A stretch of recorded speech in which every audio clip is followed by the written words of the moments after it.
শহীদ president Ziaur রহমানের যে হা ভোটটা ছিল, বিষয়টা এইরকম না যে ওনাকে ক্ষমতায় নিয়ে আসার জন্য এই হা ভোট।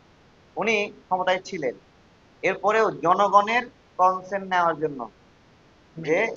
জনগণের ম্যান্ডেট নেওয়ার জন্য উনি একটা ভোটের আয়োজন করেছেন। ওনাকে উনি যে অবস্থায় বসেছেন, সেইটা সেই সময় দেশের দায়িত্ব নেওয়া এতটা সহজ ছিল না। তার আগে কেউই স্থিতিশীল ছিল না, আপনারা জানেন। এবং দেখেন, শেখ হাসিনা কিন্তু তাদের দলের লোকেরা যখন ক্ষমতায় ছিল তখন দেশে আসতে সাহস পায়নি, এবং শহীদ প্রেসিডেন্ট জিয়াউর রহমানের সময় দেশ এতটা স্থিতিশীল ছিল যে সেই সময় সে আসার জন্য সাহস পেয়েছে। তো সেই সময়ে উনি একটা গণভোটের আয়োজন করেছিলেন, যে উনি যে দায়িত্বে আছেন, ক্ষমতায় যে ওনাকে বসালেন, ওনাকে আসলে জনগণ চায় কিনা।